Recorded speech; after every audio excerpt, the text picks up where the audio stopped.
All right. Hello, everybody. Welcome to Ohm School Live. Here with Master Spiritual Teacher, GP Walsh, and myself, Lisa Berry. Okay, here. Placebos. I know as soon as you hear that word, you immediately have an opinion and a thought about it, whether it's resistance to it or welcoming it. My biggest question of it, other than the misunderstanding nature of the mind, is, have we been duped? Is it good enough? Does it matter? And are we that powerful that we can really make different results happen with placebo? So, GP, a placebo, let's talk about it in the general sense, how we all know what a placebo is. And then I'm going to bring it right around to the creation of our mind and things like that. So placebo, please, GP. Well, a placebo it's basically an inert substance. That the substance in and of itself has no active properties. It can be sugar water, it can be anything, right? And they use it during clinical trials when they're measuring, when they're trying to determine the effectiveness, the effect of what is supposed to be an active substance. So they're testing a new drug, right? And they want to have a control group. So they give there's usually two or three groups. There's somebody who's getting the actual drug, another group that's getting nothing, right? They're just kind of tracking them as a baseline, and another group that's getting a placebo, right? Which means it's inert, but they're told that it is the drug. Now that's what a placebo is, right? And we talk about the placebo effect. It's become a bit, figurative, right? It's mainstream now. It's mainstream now. But that's what it was about. And in fact, this has been known for a long time. They talked about it in homeopathy, and at that time, this is like 100, 150 years ago. They actually had a correlation between the amount of inert substance, right? The more that it was inert, that is, the less active substance there was, the more effective it was. See, that was my question. Are we duped? This is all of that's been rejected because science has become so technological. This is the science of the late 1800s, right? Which was great stuff, but in this realm it kind of got overridden. But it's still the case now. It's still the case now that there oftentimes the placebo effect is as good and sometimes even better than the substance being tested. There's also different ways in which they manipulate the placebos and stuff in order to make the drugs look better than they actually are. I mean, now that it's all so driven by profit, there's a whole new dimension in it now. Take the profit motive out of it and what corporations have become, and just what you're looking at is simply the ideological bias, right? That the active, it's supposed to be active, right? So, and it all boils down to our basic assumption that the object that we are looking at has inherent qualities that affect me. This is the universal belief, right? When you see something like a placebo, which is fascinating, right? The very fact that it has any effect at all should be of paramount interest to anyone. But it's just, oh yeah, placebo effect, dismiss it, never even look into it. Now, I can understand it from the point of view of a pharmaceutical company because you basically can't charge exorbitant prices for sugar water, right? So I understand why they would want to dismiss it. But the scientific community in general, it's fascinating. Why? How? That shouldn't happen at all. There shouldn't be a placebo effect. If our model of the universe is true, and that when I'm looking at are a bunch of objects, they have inherent qualities, and those qualities interact with my inherent qualities, and it's objective, and there's nothing I can do about it. It has nothing to do with my perception. Placebo shouldn't work at all. Right. Right. Any effect whatsoever means that there's more afoot here than we have been believing. Yes. And on our last week's show, we talked a lot about truth and what is truth? What is true truth? Right? And we had True truth, yeah. we had some standards there. And for what is truth. just kind of truthy. Yeah. Right. Truthish. It's a little truthish, yeah.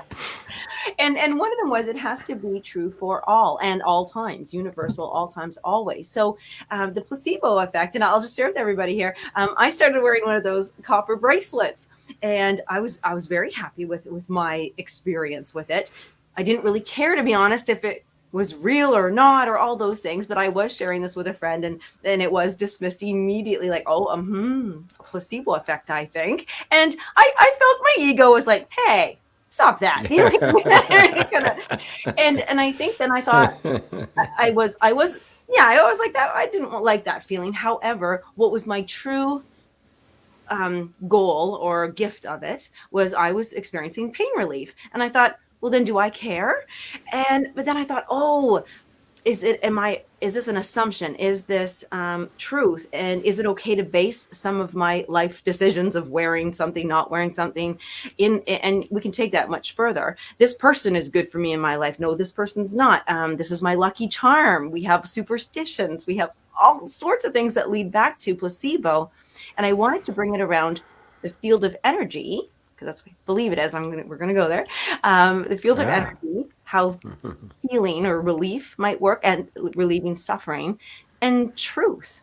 I have to bring it back to truth again. So you can kind of pick your point there, but which one's more? Well, yeah. Well, first off, if you look at it purely from the point of view of results, it doesn't matter. You get the results, fine, right? Yeah. So in terms of convention, everyday life and functioning, it's not important, right? It only becomes important when truth becomes important, right? Mm-hmm. When we become curious about why is it working, right? Yeah. Is there, and it comes down to the existential question, is there a unique property that is in this bracelet, right? It's inherent in that bracelet, and thus it has an efficacy, a salubrious effect on my health, and that which is influencing my health is in the bracelet. Right. That would be the assumption, right? And for everyone who says, "Oh, it's just a placebo," there's a million people who are more than willing to give you a whole bunch of crystals and pyramids and all sorts of other things, right? Because for them, it's not a placebo. They really have this effect. Well, who's right? Right? Well, there's only one way to tell, and that's to figure out what the truth is, right? And it comes down to the fundamental fork in the road between the approach of materialism or physical realism, is a word to go, and non-dual spirituality. Which is it? Is the effect it's having the result of a quality of the thing itself, or is it a result of my faith in it? Am I imbuing it with that quality? Right? Mm-hmm. In other words, it's not even a placebo. I have projected my own power onto something else. Right? And it is reflecting that back to me, and I'm ignorantly thinking that the power belongs to the thing and not to me. I'm looking in the mirror and thinking I see somebody else. Yes. I love that you use the word projected my power. I actually wrote down harnessed the power. And I love that you gave it a nicer thing. I am projecting. I'm the creator. I'm creating that world. I'm not taking it from, I'm not believing it's outside of me and grabbing onto it. So I wanted to make that distinguish. That's very important. That's very important because what you just said there, that's the whole metaphysic law of attraction thing. Right. Yes. And it is equally false from the perspective of non-dual inquiry, right? Mm-hmm. If we all agree we're living in a material universe and the like, well, then it would stand to reason that copper bracelet could very well have an effect, right? Now, just because our current level of scientific inquiry hasn't revealed some kind of electromagnetic field, right? We've not found the structures of it yet. From the point of view of that scientific model, they would have to dismiss it, right? Because they can't find the direct causal connection, causal effect, because it must be material. They reject acupuncture, even though it works, because they cannot find the structures in the body of the meridian system. And they reject the idea of a non-physical energy. Everything is physical. That's the material model. Everything is physical, right? Of course, we have no idea what matter is, which makes the whole thing a little bit shaky. Yes. But nonetheless, that's the assumption. And if you talk to a lot of really strict materialists, they will say, well, we know what it is. We just haven't found it yet. We just haven't worked out all the details. There's just this prejudice that everything is a material structure, right? In which case, that your copper bracelet, if it works, there's got to be some kind of material connection going on there. Because even saying the placebo makes a concession that cannot literally be made by materialism. Right. Oh, so placebo isn't material then. It's not physical. Placebo is going to always be energy. Well, to me, yes. Now, again, if I'm a strict materialist, I'm going to say, well, if there's some kind of an effect, well, there's some kind of chemical release, they'll start going into the brain and the nervous system and try to find some kind of structure. If they can't, but they're not interested enough to do that, right? It's not interesting enough to study. You can't get a grant for that, and you can't get a corporation to invest in it because there's no profit, right? Right. Yes. Okay. But to me, it works because there is no effect in the bracelet. It's all the mind. Right. It's nothing but mind. Yeah. That's a very radical perspective. Now, another angle I want to bring here on placebo effect and measuring and science and all that kind of fun stuff, because when we're talking about self-inquiry, we're really asking questions. We're looking for things. We're looking deeper. So that's why I'm tying all this in. I was listening to a wonderful podcast the other day, and I love that they shared that they were doing a measurement using light on the blood flow and whether the platelets in our blood clot or flow. And of course that word flow caught my, because I was like, oh, we love talking about flow and, clotting. And so we don't want our blood, we want our blood to clot when it's necessary, but this is not what we really want it to do. We want it to flow. And they measured that when the people being studied were stressed, under stress suddenly, like they're going along, doing fine, doing a study, reading stuff, being asked questions, and they were great. And as soon as they got a little stressed, a little fear base or unknown, the nervous system kicked in, the platelets immediately started clotting.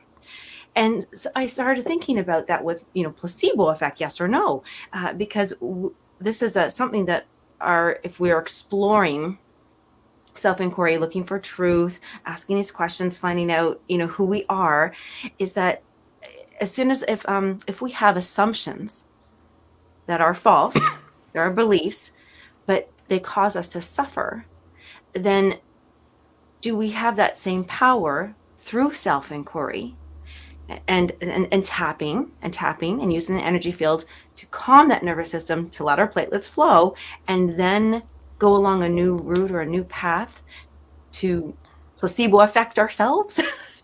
Heal ourselves? Well, it would transcend the placebo effect into a level of mastery that has been demonstrated by yogis and the like. There was a very famous study done on, it was Swami Rama was the guy. He was the founder of the Himalayan Institute and the East-West bookstores.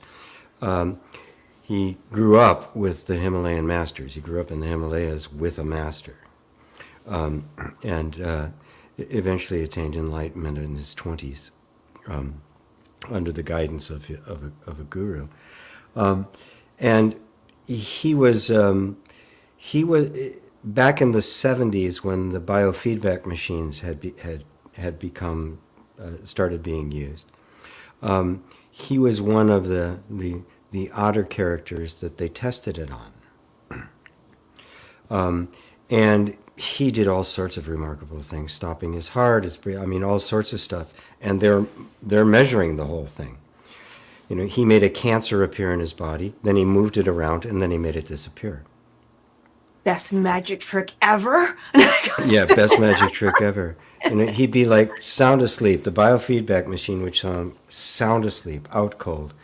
And then they'd wake him up and he'd tell him absolutely everything that was happening, that happened the entire time he was asleep. Wow. They just absolutely blew away. He had total mastery over the physical system. There's another guy, more recent. He was well, he kind of started the Sedona method. His name was Lester Levinson, and he was one of those guys that had a powerful awakening experience and immediately had all the city powers. He'd move things with his mind. He decided he wanted to be a millionaire, then he was a millionaire. He decided, I want a Cadillac. Somebody offered him a Cadillac, and he said, wait, I live in New York City. I don't want a Cadillac. Thank you. Yeah, and then after he'd done all that, he just basically gave all his money away, and he moved up to Sedona. And he just kind of as things came. But it happens periodically where that level of power over the physical system. Christ appears to have had that. Mm-hmm. Yes. Right. Go ahead. You just brought in that question. Okay, so that was where, because you brought in Christ, and I was thinking about healing others, placebo effect on others. Is it that, I've read things about monks, chanting in unison with and healing tumors is what we're saying, or just all that good stuff. All good stuff happening when people coming together and believing, and whether it's chanting or just praying or all those things. Is that placebo or is that energy work? Remember, placebo is a word that was coined by the materialistic model, right? Okay. For an effect that doesn't really fit within the model. It's a nice way of dismissing something rather than going, I wonder if my model's true. Right. I'm just going to ignore it and throw it on the outside here. How very convenient to do. When you start talking about energy or energy healing, you're outside of the realm of materialism at this point, right? Yes. Now, a lot of people who talk about energy healing are kind of in between two worlds, because when you talk about energy healing using crystals or the chakras or wearing yellow glasses or things like that, you're still very much in the material model, but it's kind of matured to a point where it says, well, it's not completely fixed. I can influence it, right? Through various means. But of course, if you look really closely, the fact that I believe I can influence it, and it influences it, well, where's the power? It's all I've done is my belief that it's controlling me has become less. It isn't total yet. It has become less, and therefore the experience is that I can do this particular practice and I get better. Okay? But the faith is still in the practice, not in me. The real understanding isn't there yet. I'm still projecting it now on a power, be it, I'm wearing red underwear, right? Or I'm waving a chicken and chanting, whatever it might be. Now, what is truth? This is where you get this between non-duality and materialism. Because materialism say, it's nonsense, it's not because you're wearing the yellow glasses, but we can look at the yellow and examine this, and this happened, a chemical reaction is taking place in the body. And remember, because energy is in science is a unit of measurement. Mm-hmm. Yes. It's not a thing, right? It's just that measuring momentum and the work done, and there's all sorts of little formulas about it. But in the popular imagination, it has become a thing. So we talk about energy healing, and I talk about it a lot. But when I use the term, I'm referring to what I'm really referring to is the substratum of consciousness. To most people, energy is not consciousness.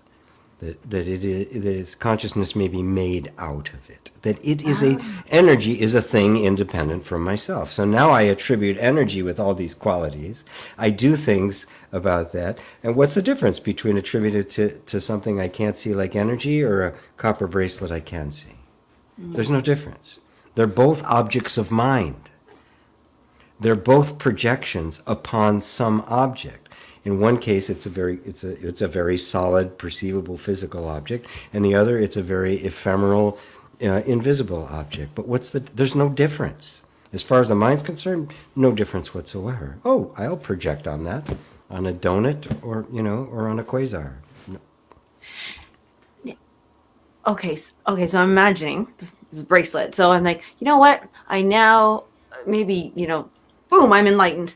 And I know all the truths and everything is good. And I toss the bracelet aside because I now am energy, which is the way that you're describing it, under I am consciousness. So that's me. Yes. And then I get the result, quote unquote, or have the experience. I have the experience that I would have with the bracelet. Now, okay, wait, if I'm going there. When I'm doing, so stepping back, that's my goal. Let's say that in this example here, that's the goal, and that's what's going to happen. But I have to do quite a bit of I have to get to consciousness then. So I have to really, truly, I guess, do that self-inquiry work to release all the assumptions. Exactly, because as long as there's still the lingering idea that there's an external world that's influencing me, I'm going to be subject to that belief, and it's not something that is just kind of you toss a thought or two away. It's ingrained in the entire experience. You've been trained that way your entire life, and therefore every bit of you agrees with that. Every bit of you is acting it out, and so the process. The practice, for lack of a better word, is becoming increasingly adept. Well, Buddha put it perfectly in the first Bodhisattva practice. Becoming adept at distinguishing the perceptions of your own mind. Simple as that. Being really rigorous and vigilant about watching thoughts and where they originate from. Watching feelings, where do they originate from? What are they giving expression to? Because the underlying assumption, right, is invisible. You cannot see it because it's not articulated. It's not a bunch of words. At this level of belief, it is nothing you can perceive. It's absolutely invisible. You only see it by the influence it has on thoughts, emotions, and sensations. Like you can't see the wind, you only see the tree.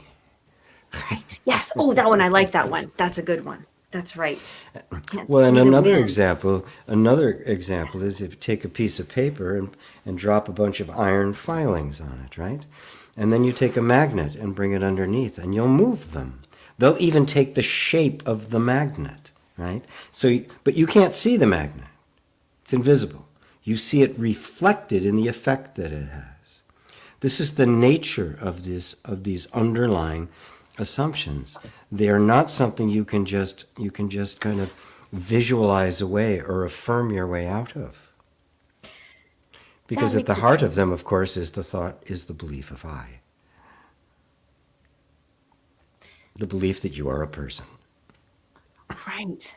And I got to go back to those sneaky assumptions here. Those like invisible, that takes us back to the very, very innocent as when we're children and we think we see a ghost. We're assuming that invisible, we are in danger.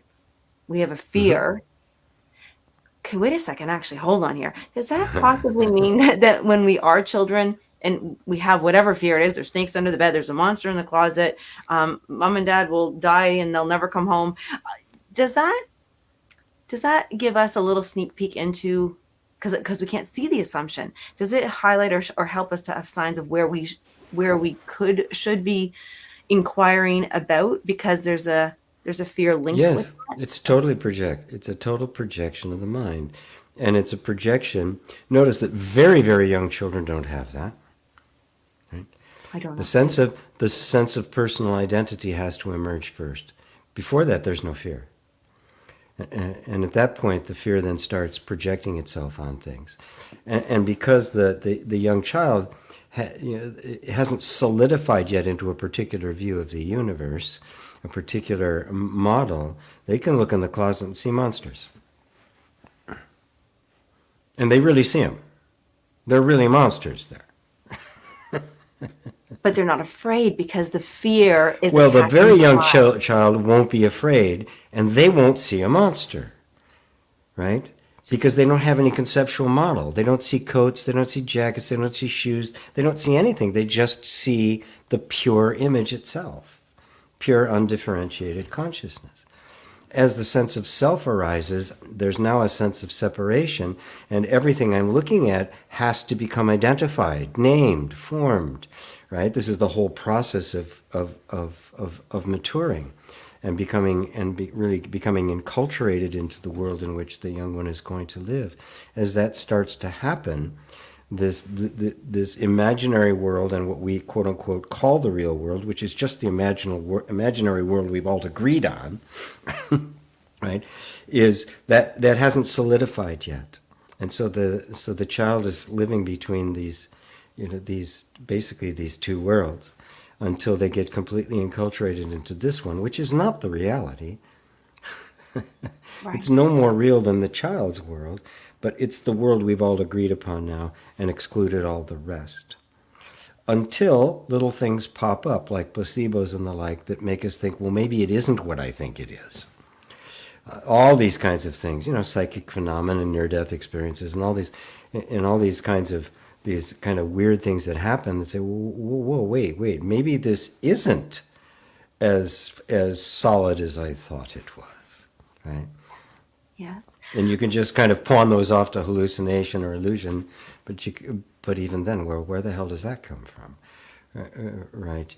If you actually are willing to take any one of these phenomena and push it all the way to the end, the whole material model becomes incredibly flimsy. I like that. One thing you said that so stands out is that we've said, I agree and I'll act it out. Like that is just like the entire world. That's just exactly That's it. It's I agree. Okay, I agree, and I'll act it out. So now that has become my belief. Here's the assumption. It's been proposed to me. Oh, I agree with that assumption. I'll act it out. That's now my belief. Mm-hmm. I will take this, Yep. and this is who I, the separated I self, will be. So if I had a placebo effect, so if I said I agree that works, I'll act it out. Or I agree that will never work for me, I'll act it out. Correct. That's it. That's it. I take that assumption and then I live it. I embody it. I see it. I feel it. I taste it. I exist with it. It chooses my clothes, my friends, my work. It's my life. It is my life. And just remember, when you're a kid, those assumptions are laid, and you do not, and they go in whether you agree or not, because you're not agreeing or anything. You have no criteria for agreeing. You just absorb them. Yeah. You just say I'm safe or I'm not. Exactly. And it's always safer to agree with your parents than to disagree. Therefore, whatever they tell you, it's true. Yes.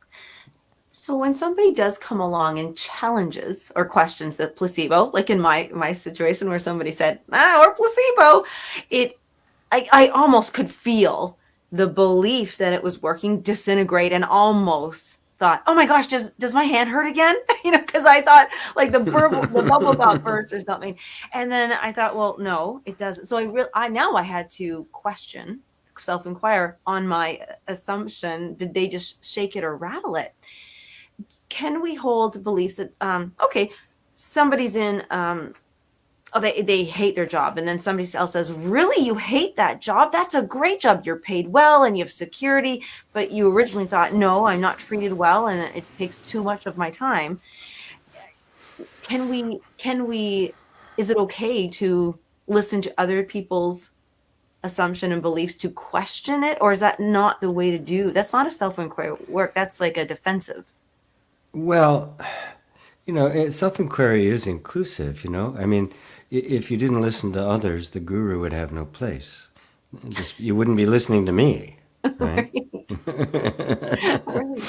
Right. So I mean, but it's always a matter of the ultimate authority is you. You're the one that's going to decide what's true or not, right? Mm-hmm. If you just blindly follow me or anybody, right, you're not doing yourself a service.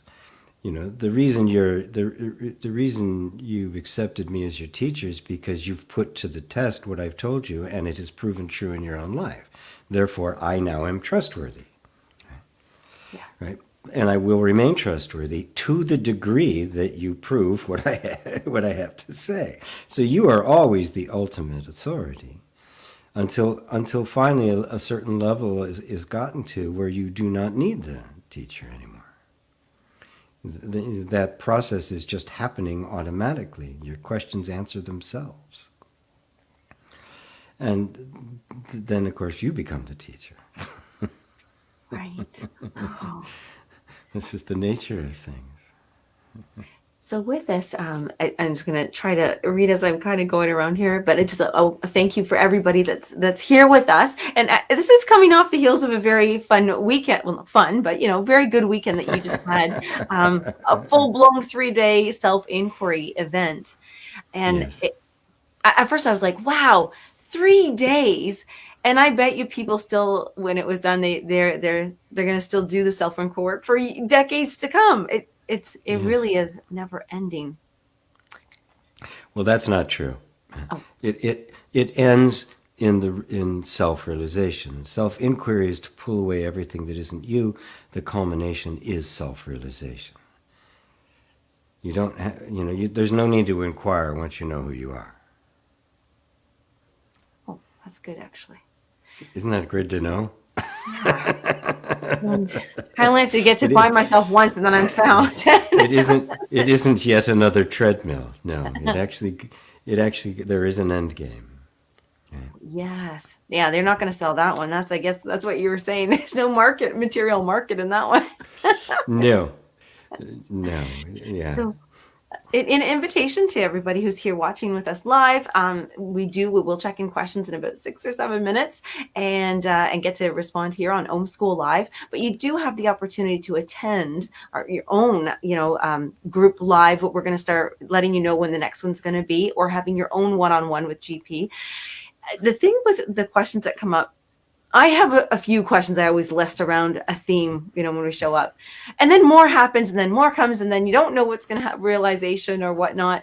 And life is just, it feels like, not just placebo, life feels like a bunch of mirrors, which I had an interesting, fun playtime with that word this week. And I'm going to bring that up here in a second, because the word reflection, or seeing myself in others in the mirrors, and bringing placebo in, because I guess the word I'm going to say is, am I making this up?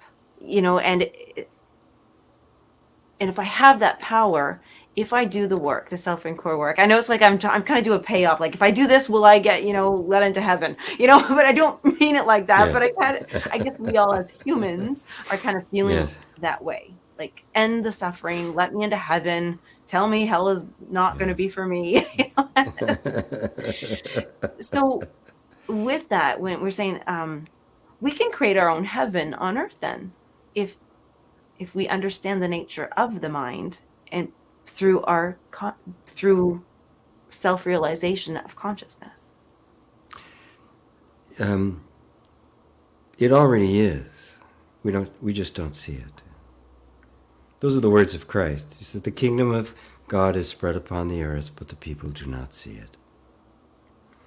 Because we are walking through our perception of it, which is the beliefs in the mind reflected and projected upon experience. When experience is seen as it actually is, you find you never left the garden. Oh. I can see that. I can feel how two people might walk down this street or garden or whichever, an environment, And some might say, ooh, look at all those weeds. And another will say, oh, wow, that's dandelion. It's so good for your liver. Or the other, it's like, oh, Exactly. it's green or whatever. And Exactly. it makes everything feel so unstable, yet so powerful at the same time. It's always the perception, right? Again, become adept at distinguishing the perceptions of your own mind. Right? So I believe the world to be this horrible place, this difficult place, this struggling place. Therefore, for me, that's exactly how it appears. And then we argue over what reality is, whose version, whose story is true. None of them are. This is heaven. We're already here. When Eve took a bite of the fruit and handed it over to Adam, they were partaking. It's a symbolic representation of the partaking of duality, of I am the body in a world. And at that moment, the world becomes created, right? In imagination, because it doesn't actually exist, right? Completely in imagination. And because it's an imagination, it takes on whatever it happens to be believed to be. It's because it's not anything in particular. And so now, whatever I believe the world to be, that's how it appears. So what is actually the world? There isn't one. There is only the self. There is only the singular integrated being. Right? So when you look at, no matter what you're looking at, you are looking at the self. The mind can call it a tree.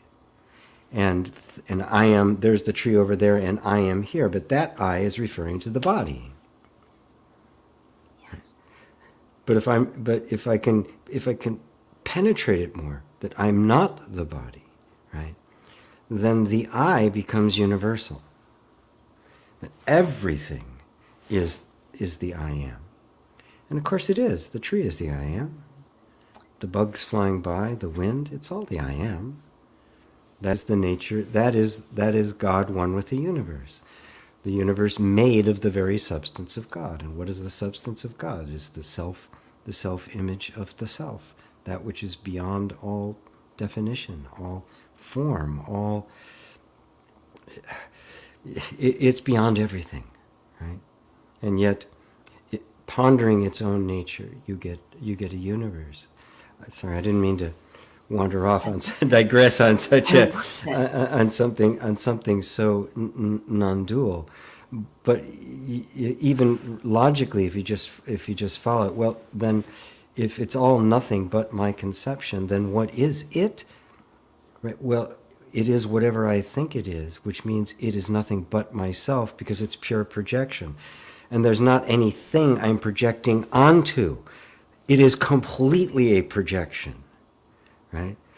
It's like, the way they do holograms is that the light reflects off itself to give the image. Yes. And with that, actually, I'm so glad that you went there. This will be my big question, and then I can read the comments.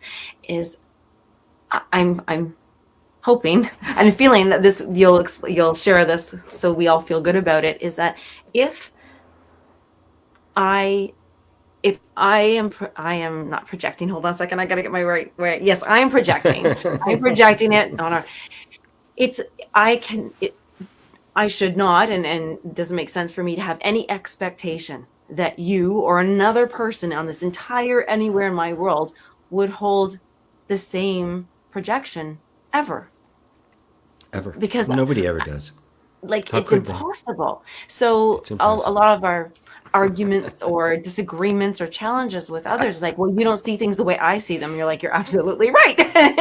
And then I never will, or you never will, or and is that so? When it comes to I guess right back to the placebo, we own our own placebo. Yes, you are your own placebo. Yes, everything that experiences you is the result of your belief in it. Period. End of story. And so monitoring, becoming really self-critical, And I don't mean self-criticizing. I mean critical thinking. I mean self-analytical, self-inquiry, right? Becoming adept at distinguishing the perceptions of your own mind. When you believe your perceptions of your own mind are absolute truth, that is an objective truth, you will then be attempting to impose it upon somebody else, and you will feel personally threatened when somebody challenges it. And if it runs deep enough, it can become violent. It leads to wars and all sorts of conflict and hatred and bigotry and racism and misogyny. I mean, all of it comes from assuming that your perception is an absolute truth. Right. Oh, I love that. Your position, yes. Because we are taking a position, because we are saying, I stand here when we stand nowhere. Because this is true, right? Objectively true. Not just believe it to be true. It's absolutely true, right? I didn't make it true. It's just true. Right? True. Yes. Oh, that's fascinating. Oh my goodness. No perception is true. No. Yeah. By definition, it can't be. Right. We don't have the same lens on anything. Eyes or hearts. On anything. Right. You know what? Just even holding that for a second, makes the all guns down. That literally all weapons down, because now there's no conflict. There can be no conflict when we hold that just for that second. Yes. When the conflict comes because of the sense of fear, identification with the belief, makes me feel as if I am personally, physically threatened when the belief is threatened. The ego becomes entangled with just the general need of the body to survive. And therefore, it gets mistaken. The sense of a personal threat where there isn't one is mistaken. It triggers the feeling of fear, the same feeling of fear I would have if I were being chased by a bear, right? When in fact it's just a belief. And if I recognize it as such, I can enter into civil conversation, civil discussion with somebody to try to come to terms with, well, what's the best for all of us? Which would be the human thing to do. But that's not the way our world is working right now. No. Well, it is actually. Most people are like that. You know, it's just that the people who are most in the dark about it tend to like power. Right. Because they want power over others. I mean, they gravitate towards those positions. We want to harness, not project. There you go. Yes. That's right. I want all the power I can to enforce my will upon you, because I'm right. That's right. My perception is right. I love this. There's such a gentleness in saying, oh, thank goodness. It's just my perception. You don't have to have that. Just me. I'm going to go project, not harness. Oh, today is already feeling easier. Thank you. Let's work for me. But let's just go into reading some of the comments. We thank everybody for being here with us on Om School Live. Big hello to everybody. And I saw Jay wrote. Did he write? Oh, there's a question. Yes. Yes. The minute you recognize yourself, that is the end game, right? Is past awakening sadhana. Sadhana. Also part of the awakening. If you want to just say what that is, so I know. Yes. Well, the awakening. Let's not make it too dramatic. Let's not turn it into Hollywood special effects.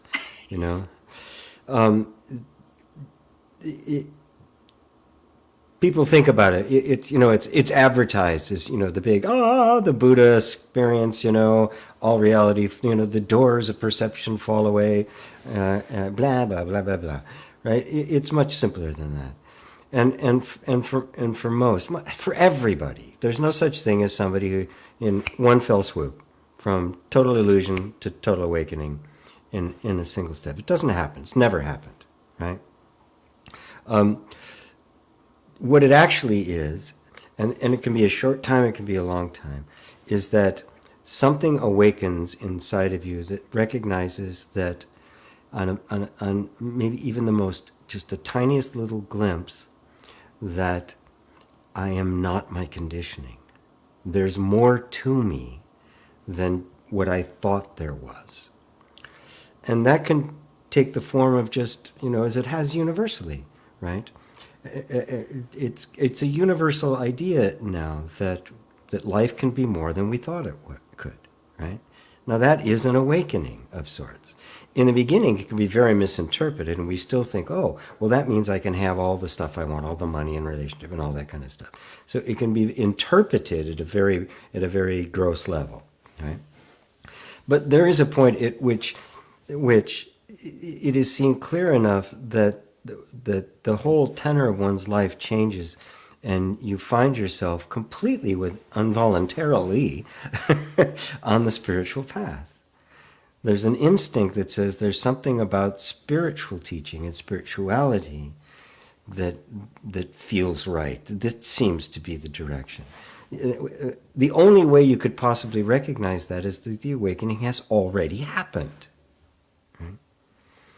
We always think of it in terms, okay, now I'm going to do the spiritual practice and then I'm going to get to awakening. That's the mind turning awakening into an event in time, rather than a theme that is revealing itself over time. The timeless appearing in the field of time. So the tiniest little insight is the awakening made manifest.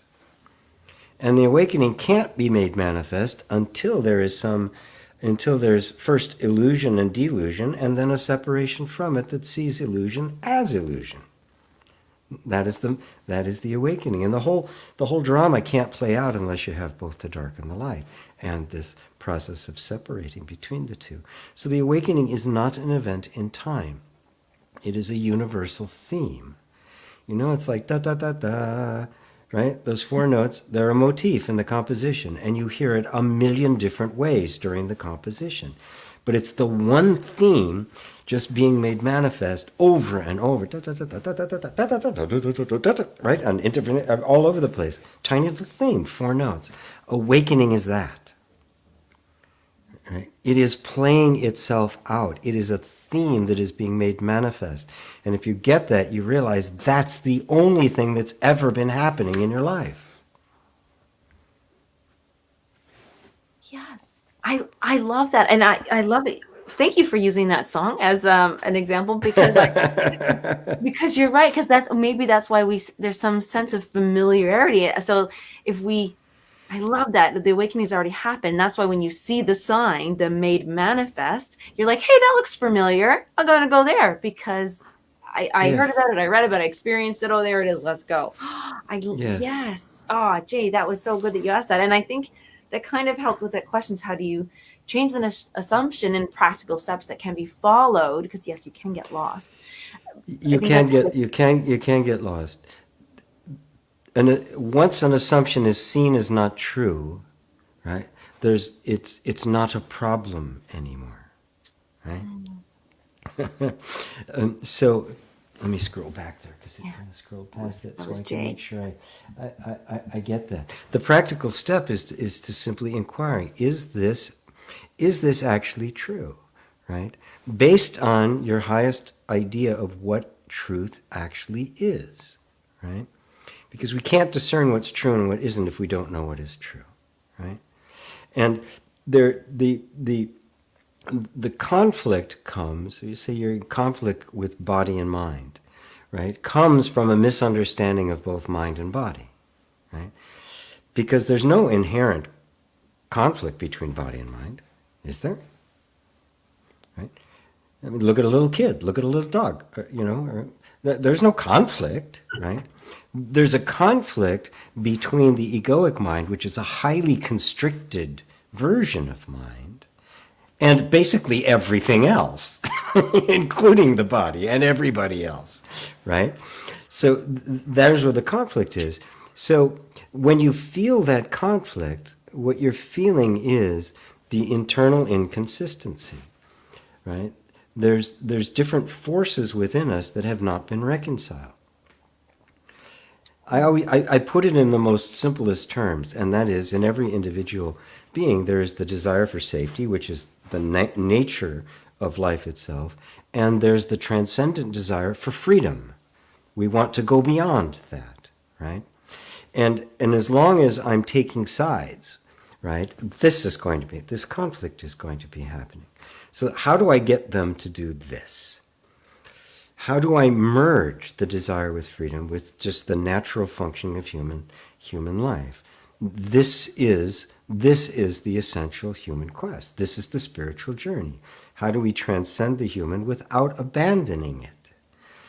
How do we realize freedom with the body as the mode of expression of it? And that comes from understanding the nature of freedom, the nature of mind, and that which is creating the conflict between the two is the egoic mind taking a position about them. It takes sides.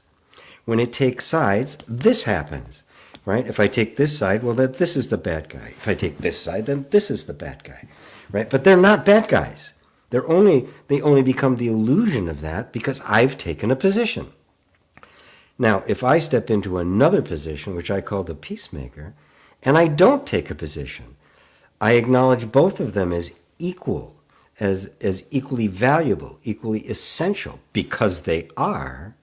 At that point, I'm not creating a conflict. That's the end of suffering.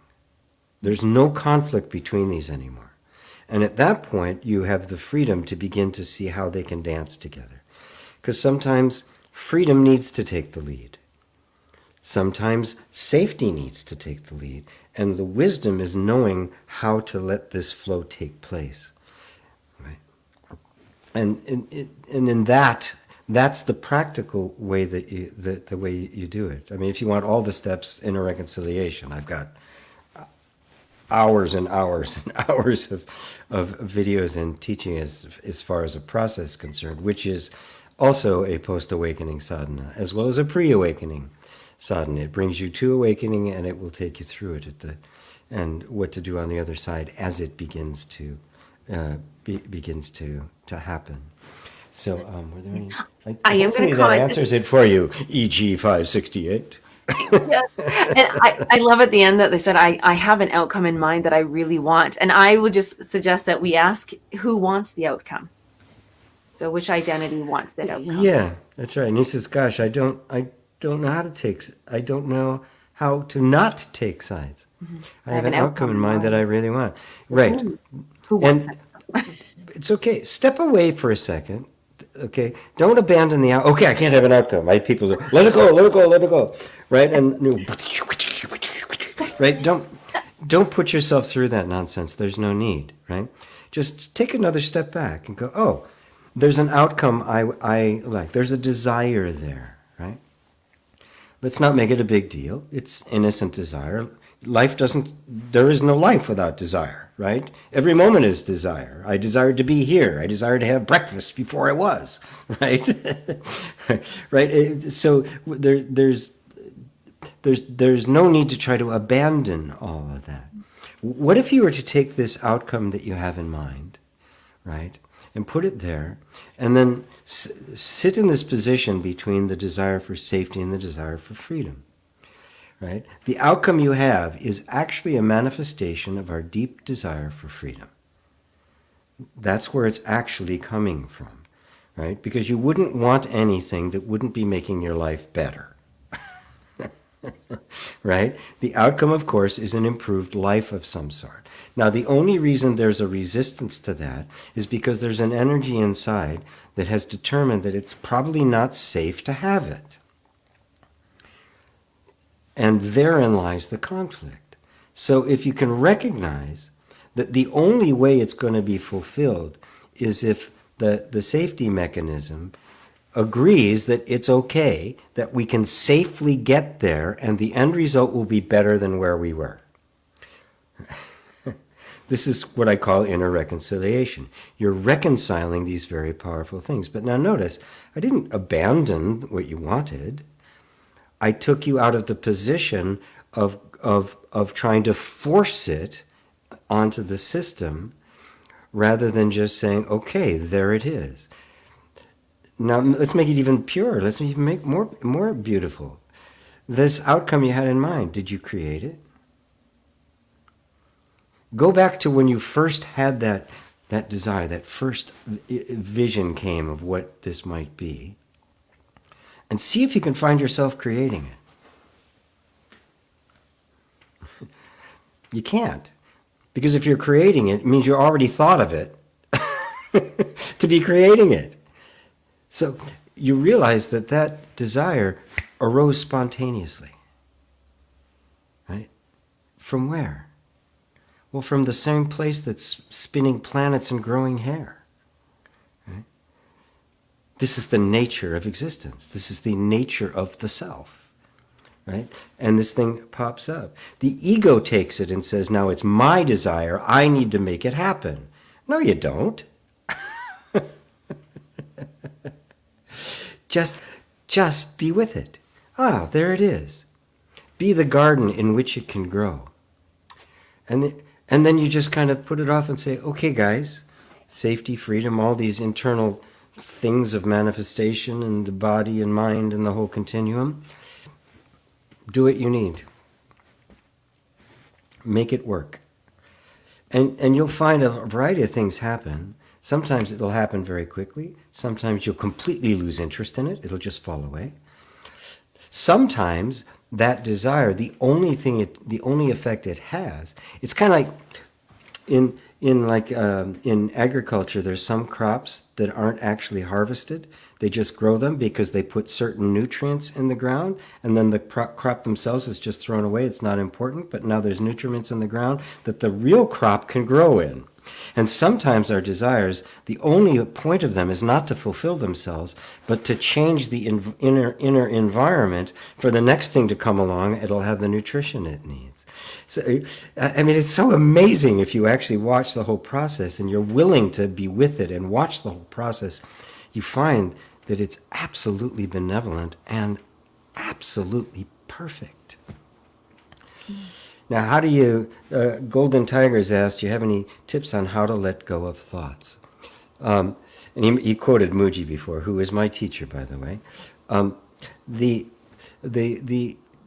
The answer would be, we have to lose interest in them. You're never going to let go of something you're interested in or you think is going to bring you some benefit. We can't. So the purpose of self-inquiry is to look at that thought and say, is this thought really valuable for me? Now, I don't want to get people in, a lot of people go, I got to get rid of thoughts. Or I don't like that, push that thought away. And of course, even Mooji points this out, to trying to stop your thoughts is like trying to stop the wind dressed as a kite. You're not going to be able to do it.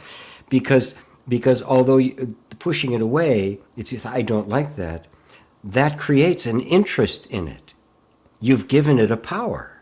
You've made this thing, thought now, that is this, some kind of an entity, this thing that I've got to get rid of. You literally created an entity where there isn't one. It's just a fucking thought. That's all it is, right? And so now I look at the thought prize up and it says, I love this, I gotta have this, or I'm in pain, right? Hold it. Even the I is a thought.